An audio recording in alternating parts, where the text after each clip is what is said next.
જે light problem છે.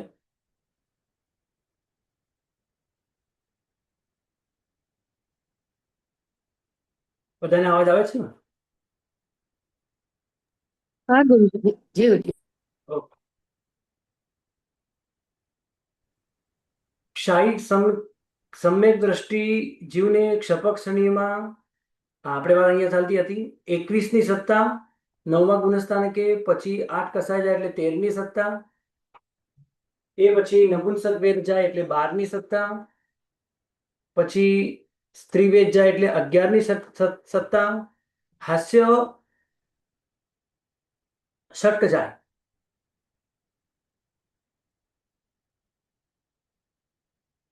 એટલે 5મી સત્તા. આ 6 નહીં લેવાના, 5. પછી પુરુષ વેદ જાય એટલે 4મી સત્તા, પછી ક્રોધ માન માયા જાય એટલે 2, 3, અને છેલ્લે લોભની સત્તા 1ની સત્તા હોય. આ પ્રમાણે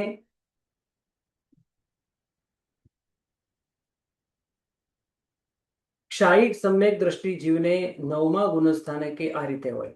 ત્યાં તો લોભ જાય નહીં, લોભ તો હોય જ. પછી 10મા ગુણસ્થાનકે ક્ષાયિક સમ્યક દ્રષ્ટિ જીવને માત્ર 1ની જ સત્તા હોય, સંજ્વલન સૂક્ષ્મ લોભનો ઉદય અને સત્તા. બરાબર. હવે આપણે ઉપસમ સમ્યક દ્રષ્ટિ જીવની વાત કરીએ. ઉપસમ સમ્યક દ્રષ્ટિ જીવને ઉપસમ શ્રેણીમાં કાં તો 28ની સત્તા હોય, અને 20 યોજના કરીને ચડે હોય તો 24ની સત્તા હોય. બરાબર. અને ક્ષાયિક સમ્યક દ્રષ્ટિને ઉપસમ શ્રેણીમાં નિયમમાં 21ની સત્તા હોય. બોલો, કયા પ્રશ્નો? ગુરુજી મિશ્ર ગુંઠા અને 27 ને 26 કેવી રીતે ઘટે? હા, કેવી રીતે ઘટે? ઘટાવીએ આપણે. 28 તો ઘટે જ છે, એ તો ખ્યાલ જ આવી ગયો. જી ગુરુજી. હા, હવે 27 વાળો કેવી રીતે? તો ચોથા ગુણસ્થાનકે ઘણો સમય રહે,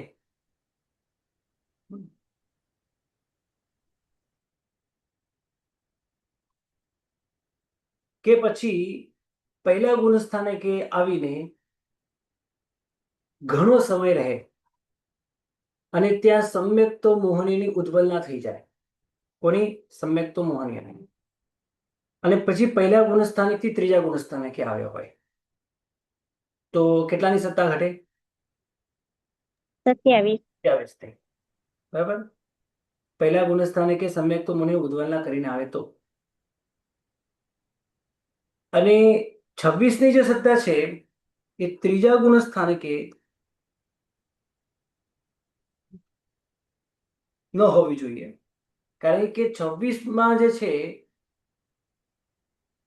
એ મિશ્ર જાય તો, અને ત્રીજા ગુણસ્થાનકે મિશ્ર તો જાય જ નહીં, હે ને? તો ગુરુજી સમ્યક મોને અને ઉદ્બલના થઈ જાય પછી ત્રીજે ગુંઠાણે આવી શકે? આવી શકે. પહેલા ગુણસ્થાનકથી ત્રીજા ગુણસ્થાનકે આવી શકે. ઓકે.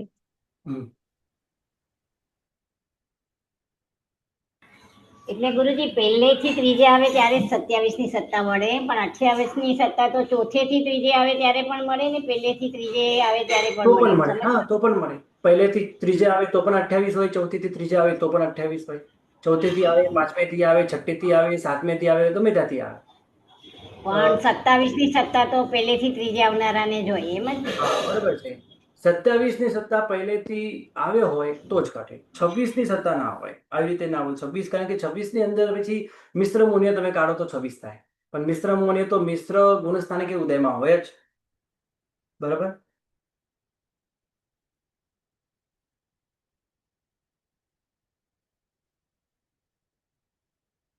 એટલે તમારે ત્યાં 26 કાઢી નાખવાની, 26 નહીં લેવાની. ઓકે. ગુરુજી 24ની મળી શકે ત્રીજે ગુણસ્થાનકે. ત્રીજે ગુણસ્થાનકે 24ની સત્તા અનંતાનું બંધીની વિસંયોજના કરીને ચોથેથી કરીને કોઈથી આવ્યો ત્રીજે હોય, આવ્યો હોય. હા, ઘટે. બરાબર છે. 24ની સત્તા એ ઘટે. ત્યાં 21 ના બદલે છે ને એટલે કેટલા 27 26 હતા ને 26 ના બદલે 24 હોવું જોઈએ, બરાબર? જેને વિસર્જન કરી હોય એ પણ એને મિશ્ર મુનિનો ઉદય થાય તો એ ત્રીજા ગુણસ્થાને કે અંતર્મુખ માટે આવી શકે. આ પ્રમાણે ગુણસ્થાનક ઉપર સામાન્યથી આપણે સત્તા જોઈ, બરાબર? આગળ ખૂબ વિસ્તારથી આ વાત કરે છે. જો 26 ની સત્તા પહેલા જ ગુણસ્થાનિકે હોય એટલે ત્રીજા ગુણસ્થાનિકે ના હોય. 24 ની સત્તા જો ત્રીજા ગુણસ્થાનિકે પણ હોય 3 થી 11 ગુણસ્થાનક સુધી, જે મેં આ ટેબલમાં એકદમ તમે વ્યવસ્થિત બધા ત્યાં થોડીક લખવામાં મિસ્ટેક થઈ હશે. ઓકે, સમ્યક તો મોહનીયના 15 જે સત્તા સ્થાન ચાલો તો મોહનીય કરવાના જે 15 સત્તા સ્થાન છે તે ગુણસ્થાનક ઉપર કાલની સાથે વિચારણા કરવી અને કયું સત્તા સ્થાન કેટલા ગુણસ્થાન કયા કયા ગુણસ્થાનકે હોય એની પણ સાથે વિચારણા કરી. જેમ કે 28 નું જે સત્તા સ્થાન છે 1 થી લઈને 11 ગુણસ્થાનક સુધી હોય. કાળ કેટલો? સાદી 132 સાગરો કાળ, જગન્યતિ અંતર્મુહૂર્ત. 27 નું જે સત્તા સ્થાન છે એ પહેલે પણ ઘટે અને ત્રીજે પણ ઘટે. સમ્યક તો મોહનીયની ઉદ્વલના કરીને મિશ્ર મુનિનો ઉદય થયો હોય તો પહેલા ગુણસ્થાનથી ત્રીજા ગુણસ્થાને કે જ્યારે 27 ની સત્તા ઘટે ત્યાં સમ્યક તો મોહનીય ના હોય અને ત્યાં ઉત્કૃષ્ટથી આ રીતે આ બંને પહેલે અને ત્રીજે આવું ઘટે અને 27 નું ઉત્કૃષ્ટ કાળ કેટલો? તો પલ્યપમનો અસંખ્યાત્મક ભાગ.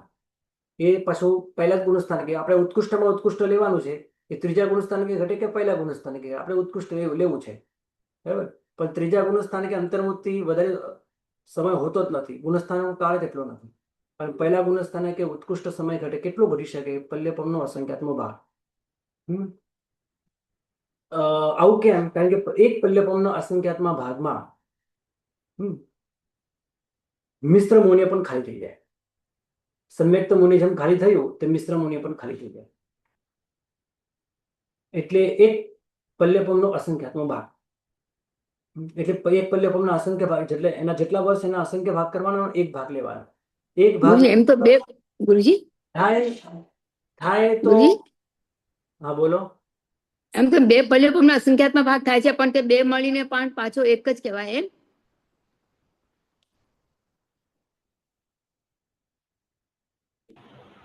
બે પછી તો 26 ની સત્તા થઈ જશે ને, આ એક પછી 27 ની થઈ શકે એમ. બરાબર.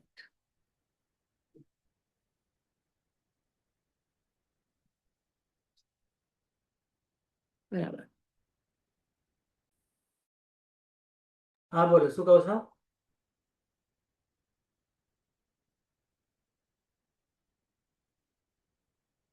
પલ્યપમનો અસંખ્યાત્મક ભાગ, બરાબર છે? એ પણ અસંખ્યાત્મક ભાગ પણ એટલે અસંખ્ય વર્ષ જ થાય. જગન્યતિ એક સમય કેટલાક આચાર્ય ભગવાન પલ્યપમનો અસંખ્યાત્મક ભાગ માને છે. બરાબર? બની શકે કે જેમ પહેલા ગુણસ્થાને કે 27 ની સત્તા થઈ, સમ્યક તો મુનિ ખાલી થઈ ગઈ અને તરત જ એ જીવ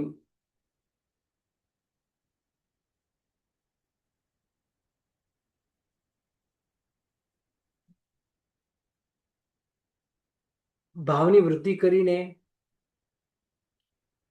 ઉપર ચડે તો આ રીતે એક સમયે માને છે કેટલાક, ને તો પછી પલ્યપમનો અસંખ્યાત્મક ભાગ આ વ્યવસ્થિત લાગે છે.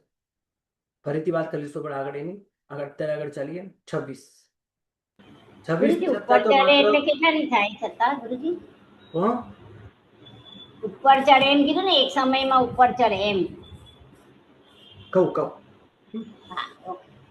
26 ની જે સત્તા છે એ તો માત્ર પહેલા જ ગુણસ્થાને કહેવાય.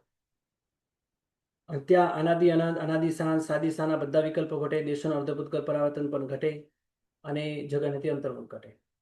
પછી વાત આવે છે 24 ની સત્તા વાળો એ 3 4 5 6 7 8 9 10 11 સાદિક 132 સાગરો અંતર્મુખ જગન્યતિ. 23 નું સત્તા સ્થાન 4, 5, 6, 7 હોય, કારણ કે ત્યાં અનંતાનો મંદિરનો ક્ષય થયો હોય, સમ્યક તો મોહની મિથ્યાત્વ મોહનીનો ક્ષય થયો હોય. આ રીતે 5 પ્રકૃતિનો ક્ષય થઈ જાય તો 23, અને આગળ 22 કે જેમાં મિશ્ર મુનિનો પણ ક્ષય આપણે માની લઈએ, તો 4 થી 7 ગુણસ્થાનકમાં 23 અને 22 ની સત્તા ઘટે, અને છેલ્લે પછી સમ્યક તો મુનિનો પણ ક્ષય થઈ જાય તો 21 ની સત્તા ઘટે, અને એ પણ આ રીતે 4, 5, 6, 7, અને આ 21 ની સત્તા 4, 5, 6, 7 અને ઉપર 8, 9, 10, 11 પણ, કારણ કે જેને 21 ની સત્તા થઈ છે એવો ક્ષપક ક્ષાયિક સંકેતી એ ઉપસમ શ્રેણી માંડે તો, અને જો ક્ષપક શ્રેણી માંડે તો આ 21 ની સત્તા સપક શ્રેણીમાં 9માના બીજા ભાગ સુધી ઘટે, પછી તો બીજા ભાગના અંતે એ 8 કસાયનો ક્ષય કરે એટલે સીધો 13 ની સત્તા આવી જાય, એટલે સાદિક એને 33 સાગરો પાવ. અંતર્મૃત જગન્યતિ, પછી 13 આવશે, પછી 12 આવશે, 11 આવશે, 8 કસાય જાય, આ 9મા ગુણસ્થાનકે જ હોય. મેં ભાગ નથી લખ્યો, તમે સમજી લેજો. પછી નપુંસક વેદ જાય એટલે પણ 9, સ્ત્રી વેદ જાય એટલે પણ 9, 9મા જ ગુણસ્થાનકે હોય. પછી હાસ્ય ષટક જાય, એનો ક્ષય થાય, એ પણ 9મા જ ગુણસ્થાનકે થાય એટલે 5ની સત્તા. અંતર્મૃત અને અંતર્મૃત, કારણ કે આ બધા ગુણસ્થાનોનો કાળ જ અંતર્મૃતનો છે. પછી આવે છે 4ની સત્તા, 3ની સત્તા, 2ની સત્તા અને 1ની સત્તા. આ બધી સત્તા 9મા ગુણસ્થાનકે તો ઘટે જ છે, પણ 1ની સત્તા તમને 10મા ગુણસ્થાનકે પણ ઘટશે. જગન્યતિ અંતર્મૃત અને ઉત્કૃષ્ટ, જગન્યતિ અંતર્મૃત, ઉત્કૃષ્ટતિ પણ અંતર્મૃતનો કાળ. હવે અહીંયા જે છે 11મું જે સત્તા સ્થાન બતાવ્યું છે 5નું, એમાં સમયની 2 આવલિકા વાત કરી છે. હવે આ કેવી રીતે સમયની 2 આવલિકા? તો સમયની 2 આવલિકાની વાત અંતિમ સમયે બંધાયેલા કર્મની અપેક્ષાએ બતાવ્યું છે. એક આવલિકા સુધી એમાં કોઈ ફેરફાર ન થાય, અને એક આવલિકા એને બીજામાં ટ્રાન્સફર કરવા માટે, એટલે આખું આ કર્મ બીજામાં બંધાયેલું તે કર્મ બીજામાં કન્વર્ટ થતા વાર લાગે. અંતર 1 આવલિકા જેટલો સમય લાગે. એટલે જ્યારે પ્રકૃતિ બંધાઈ ગઈ હોય ત્યારે 1 આવલિકા સુધી એમાં કોઈ ફેરફાર ન થાય, પછી એના 1 આવલિકામાં ફેરફાર થઈ શકે, કારણ કે આ વૃદ્ધોગતિ વાળો જીવ છે, શપક શનિ વાળો જીવ છે, એટલે નિયમમાં ઉપર જ ચડનારો છે. એટલે પ્રકૃતિ બાંધ્યા પછી બંધ આવલિકા જ્યાં સુધી પૂર્ણ ન થાય ત્યાં સુધી કોઈ ફેરફાર ન થાય, અને બંધ આવલિકા પૂર્ણ થયા પછી 1 આવલિકામાં આ કર્મ બીજા કર્મમાં જે બંધાતા કર્મ હોય સંજોલન વગેરે એમાં પડે, જે બંધાતા હોય એમાં પડે, તો 2 આવલિકા જેટલો સમય લાગે. એટલે આ પ્રમાણે 5નું જે ગુરુજી સત્તા સ્થાન છે, 5નું જે સત્તા સ્થાન છે, સમયની 2 આવલિકા ઘટે. બોલો બોલો. ગુરુજી જે સમય ન્યૂન કીધું એટલે એક સમય જે બંધાતા એક સમય લાગે એ ન્યૂન કરવાનું ને 2 જી, હા, આવલિકામાંથી. જી જી. એટલે અંતિમ સમય જે બંધાયો ત્યાંથી જ બંધ હા. આવલિકા શરૂ કરી, એટલે આપણે એક સમય છોડી દીધો, અને પછી 2 આવલિકાનો કાળ આપણે લીધો. બરાબર? ત્યાં સુધી સત્તા હોય પછી જ એનો ઉપસમ અથવા ક્ષય થાય ને. હાજી. એટલે આ અંતિમ સમય બંધાયેલું હોય એની અપેક્ષા. બાકી તો એ 2 એક સમયની 2 આવલિકા પણ અંતર્ભૂત કાળ જ ગણાય. બરાબર? અને ઉપર તમારી વાત, તમારો પ્રશ્ન હતો કે અહીંયા જે 27નું સત્તા સ્થાન બતાવવામાં આવ્યું છે બીજા નંબરનું, એમાં 27નું જે સત્તા સ્થાન છે એ પહેલે પણ હોય અને ત્રીજે પણ હોય. ઉત્કૃષ્ટથી પહેલા ગુણસ્થાનકે આ કાળ ઘટી શકે છે કે પલ્લ્ય પમનો અસંખ્યાત્મ ભાગ, અસંખ્ય ભાગ કરીને એમાંથી એક નાનકડો ભાગ એ પલ્લ્યપમનો અસંખ્યાત્મ ભાગ કહેવાય. બરાબર? અને એના પછી તો તરત જ શું થાય? એના પછી તરત જ 27 માંથી 26 માં આવી જાય. કારણ કે પલ્યપમનો એક અસંખ્યાત્મક ભાગ સુધી 27 નું ચાલ્યું અને પછી તરત જ એ ભાગ પતી ગયો, એટલે એના પહેલા એક ભાગ પતી ગયો હતો. એ તમે ખાસ યાદ રાખજો. ફરીથી કહું, આ પ્રથમ ગુણસ્થાનકનો કાળ છે. એમાં પલ્યપમનો અસંખ્યાત્મક હવે ચોથેથી પહેલા ગુણસ્થાનકે આવ્યો અને પહેલા ગુણસ્થાનકનો કાળ શરૂ થયો. એક પલ્યપમનો અસંખ્યાત્મક ભાગ પૂર્ણ થયો, અસંખ્ય વર્ષ પૂર્ણ થયા, એટલે એને 27 નું સત્તા સ્થાન થયું. એક સમ્યક્તો મોને ગયું, સત્તામાંથી આખી ઉદ્વલના થઈ મિથ્યાત્વ મોને કન્વર્ટ થઈ ગયો. હવે પલ્યપમનો અસંખ્યાત્મક ભાગ સુધી, પલ્યપમના અસંખ્યાત્મક ભાગ સુધી આ જ 27 નું સ્થાન રહે. એટલે ઉત્કૃષ્ટ કાળ આ પહેલા ગુણસ્થાનકે આ રીતે ઘટે. બીજા ગુણસ્થાનકે ના ઘટે, ત્રીજા ગુણસ્થાનકે ના ઘટે, ત્રીજા ગુણસ્થાનકનો કાળ આટલો બધો છે નહીં. તો અહીં 27 નું સ્થાન ઘટ્યું.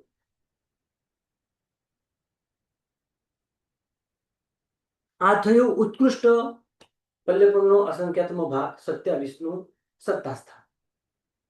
હવે જગન્યમાં એક સમય કીધો અને બ્રેકેટમાં લખ્યું છે પલ્યપમનો અસંખ્યાત્મક ભાગ.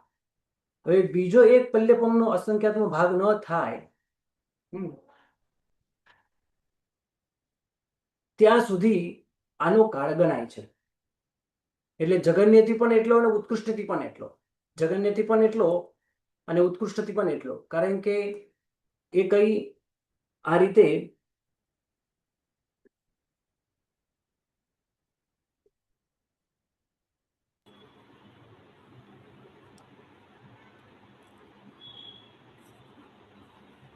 એક પલ્યપમના અસંખ્યાત્મક ભાગ સુધી તે સમ્યક તો મોહને બાંધે પણ નહીં, આમે બંધાય પણ નહીં, અને એના બીજા કોઈ કર્મ સમ્યક તો મોહનેમાં આવીને પડે નહીં.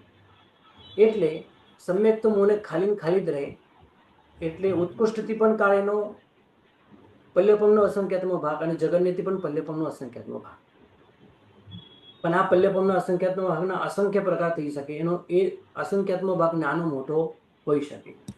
એટલે આ એક મેં ઘટાવ્યું અને આ પણ એક ઘટાવ્યું, પલ્યપમનો અસંખ્યાત્મક ભાગ. એ આપણે આ સૌથી વધુ પ્રસિદ્ધ મત છે.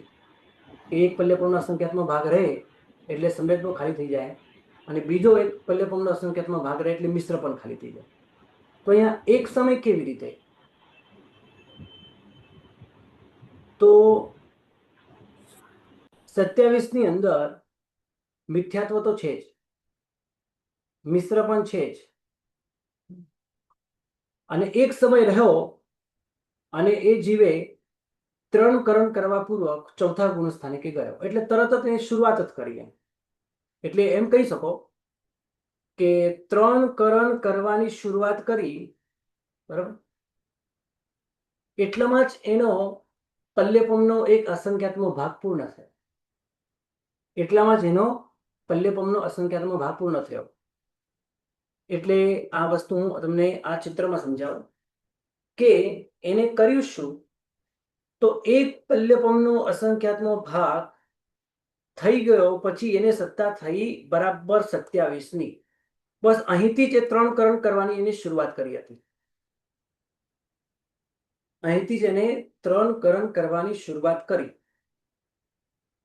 અને 3 કરણ કાળમાં જ અનિવૃત્તિકરણમાં જ એનો એક પલ્યપમનો અસંખ્યાત્મક ભાગ પૂર્ણ થયો અને 27 ની સત્તાવાળો થયો. અને બીજા જ સમયે એ ઉપશમ સમ્યક્તો પામ્યો. બીજા જ સમયે ઉપશમ સમ્યક્તો પામ્યો. એટલે 27 નું સત્તા સ્થાન એને આ રીતે ઘટ્યું એક સમય. આવું કેટલાક આચાર્ય ભગવંતનું કહેવું છે. આપણે તો પલ્યપમનો અસંખ્યાત્મક ભાગ માનીએ છીએ. હવે તમે કદાચ એવો પ્રશ્ન અહીંયા કરો કે એને તો ત્રણેય પુંજ સત્તામાં પડેલા છે, તો એને આ 3 કરણ કરવા પૂર્વ એ આ રીતે ઉપશમ સમ્યક તો પ્રાપ્ત કરે. તો કેટલાક આચાર્ય ભગવંતોનું કહેવું છે કે હા કરે. કારણ કે એટલે હું એમ જ પૂછતી હતી કે 26 ની સત્તા થાય પછી જ કરે ને 3 કરણ તો ફરીથી. હા, એ કેટલાક આચાર્ય ભગવંતોનું મત છે. અચ્છા ઓકે. એટલા માટે જ આ બંને મત છે. એટલે એક સમય આ રીતે ઘટે, એટલે આ બાજુ 27નું થાય અને તરત જ ઉપસમ સમ્યક્ત પામી જાય, અને ઉપસમ સમ્યક્તના પ્રભાવે ફરીથી સમ્યક્ત મોનેનો એક પુંજ બની જાય. હવે એક તો હતું જ પહેલેથી, એક ફરીથી બની જાય એટલે બીજા જ સમય આવી જાય, એટલે એક સમયની 27ની સત્તા રહી, એક સમયની 27ની સત્તા રહી. આવું કેટલાક આચાર્ય ભગવંતો માને છે. બરાબર. પલ્યપમનો અસંખ્યાતનો ભાગ આ મત વધારે પ્રસિદ્ધ છે. આ બંને મતો તમારે યાદ રાખવા, એટલે મેં અહીંયા બંને મત તમને અહીંયા લખી આપ્યા છે. એક સમય પણ કેવી રીતે ઘટે અને પલ્યપમનો અસંખ્યાતનો ભાગ કેવી રીતે. આ પ્રમાણે આપણે જોયું મોહનીય કર્મની ઉપર 15 જે એના સત્તા સ્થાન છે એ આપણે જે જોયા, એ જ સત્તા સ્થાન ગુણસ્થાનક ઉપર સામાન્યથી એનો કાળ આપણે જોયો, અને કયું સત્તા સ્થાન કયા ગુણસ્થાનક થી કયા ગુણસ્થાનક સુધી હોય એની વિચારણા આપણે અહીંયા કરી. ગુરુજી આગળના ગુણસ્થાનકમાં ઉત્કૃષ્ટ અને જગન્ય જ્યાં જ્યાં અંતર્મુહૂર્ત બતાવ્યું છે એનું જરાક સમજાવશો પછી? કઈ અપેક્ષા એ અંતર્મુહૂર્ત? તમારો અવાજ કપાય છે.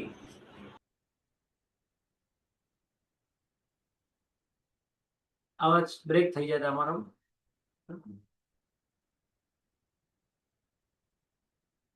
જગન્યથી વધે અંતર્મુહૂર્ત છે. આવતીકાલે પ્રશ્ન પત્ર કાંઈ વાંધો નહીં, આજે અમે આ ટાઈમ થઈ ગયો છે. આવતીકાલે આપણે જોશું મોહનીય કર્મના બંધ સ્થાન ઉપર જીવસ્થાન ગુણસ્થાન કાળ, અને એક એક બંધ સ્થાન પર એના સ્વામી, એના ઉદય સ્થાન અને એના ભાંગાઓ, એની પણ વિચારણા કરશું. ગાથા નંબર 17, 18, 19, 20 અને 21. પ્રણામ, નમઃ નમઃ. પ્રણામ ગુરુજી, નમો નમઃ. પ્રણામ પ્રણામ ગુરુજી. ગુરુજી, નમો નમઃ. કાલે નહીં, પરમ દિવસે. પ્રણામ ગુરુજી.